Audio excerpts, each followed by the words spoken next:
Les retraites du mouvement du 23 mars M23 à Kibirizi et dans d'autres villages de la chefferie de Bwito à territoire de Rutshuru dans la province du Nord Kivu restent doutés. C'est ce qui passe la coordination de la nouvelle société civile congolaise de Rutshuru. Cette structure citoyenne parle des retraits piégés, ce qui nécessite une attention des FARDC et de la population congolaise. Nous en parlons avec Amaranteis, notre collaborateur sur place à Rutshuru. Ces rétros du M23 à Kibirizi, Kachalira et dans d'autres villages de la chefferie de Bwito soulagent un peu les habitants ayant déjà abandonné ces villages, et c'est la suite à cette présence de rebelles du M23. Déjà, certains commencent à regagner leur village, affirme Jonas Pandassi, porte-parole de la nouvelle société civile en territoire de Rutshuru. Cet acteur de la société civile émet déjà des doutes sur ces retraits qu'il qualifie d'ailleurs retraits des pièges.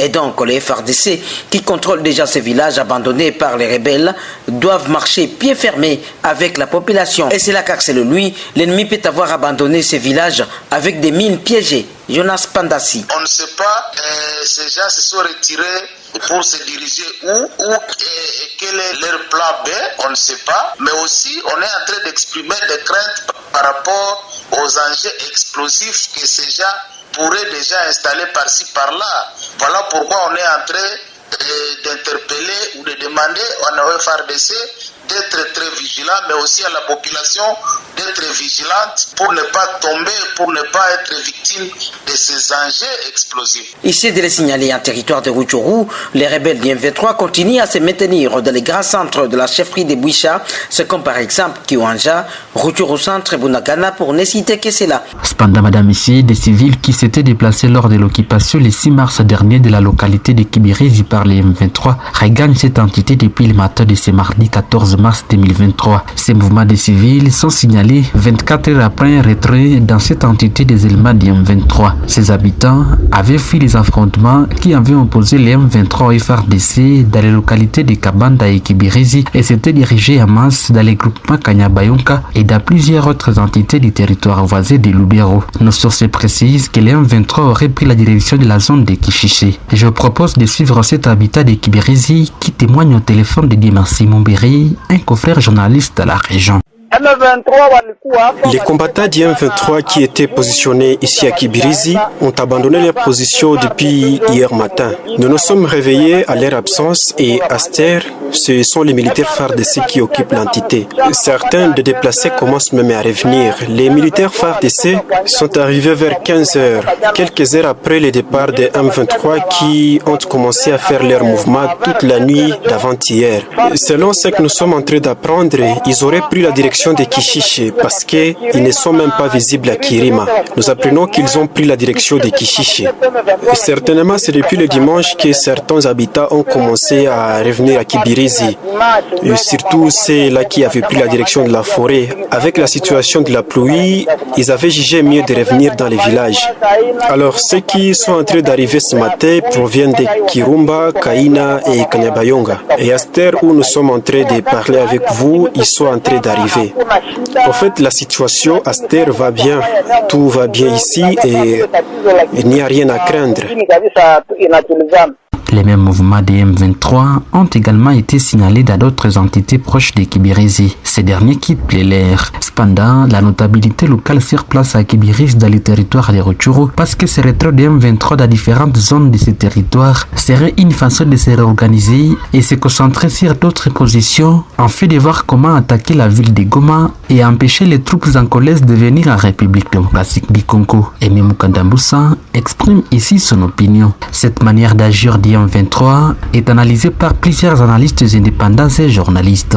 C'est le cas de Simeon Semasaka, un journaliste du territoire de Massissi, qui pense aussi que cette rébellion du M23 sera en train de préparer un gros coup contre la ville de Goma. Simeon Semasaka est au téléphone d'Afro Info 1043. Bon, à moins cela c'est à Massissi, à moins oui c'est juste depuis avant-hier, la zone était vide de ces rebelles, même les leurs, donc la communauté et tout. À Kichanga, c'est là encore réside ces rebelles, mais en cafouillage. Donc on ne sait pas là où se regroupent, se concentrent ces derniers. J'ai essayé de contacter celui qui est à Tongo, parce que vous savez que Tongo était une grande bastion de ces rebelles.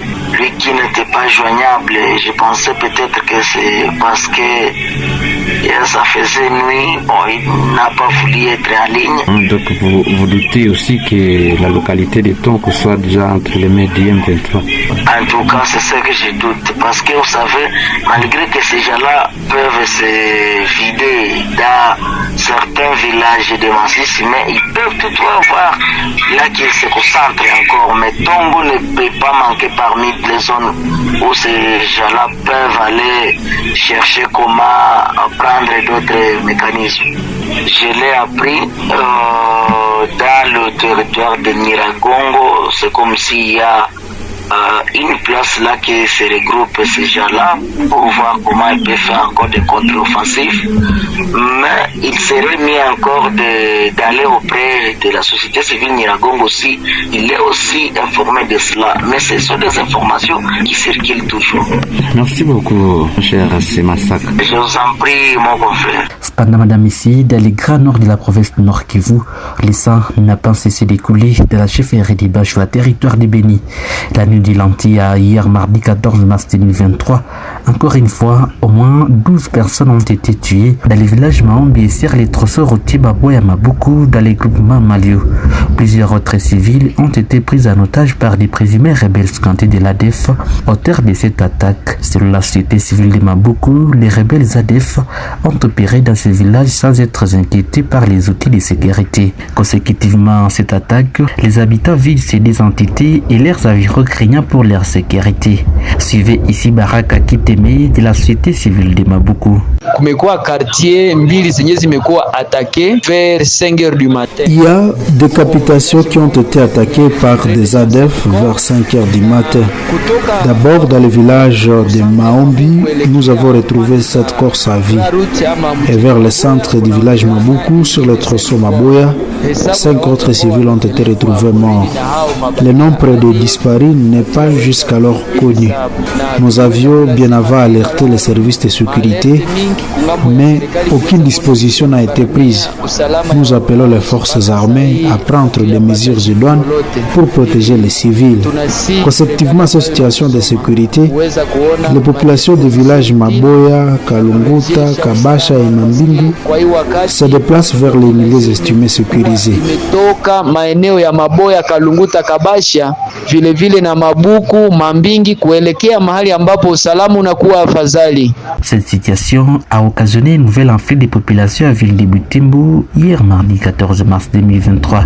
Ces civils viennent essentiellement des entités de Mabuku, Maboya, Kalunguta, Kazeber et environ dans les groupements Malu à Cheferet et Bachou. Certains de ces déplacés rencontrés au centre-ville de Butembo l'après-midi d'hier mardi disent se mettre à l'abri des attaques des ADF qui deviennent récurrentes dans ces villages. Nombreux se sont enfuis après l'attaque de l'ADF qui a ciblé les villages de Maombi la nuit du lundi au mardi de la localité de Mabuku. Mesdames et messieurs, merci de suivre Afro Info 243 de partout dans le monde. Merci de liker et partager la vidéo. N'hésitez pas à nous laisser votre commentaire. Surtout, n'oubliez pas d'activer la petite cloche de notification pour ne rater la prochaine de nos vidéos. Je suis Richard Maliro Kakuli pour Afro Info 243.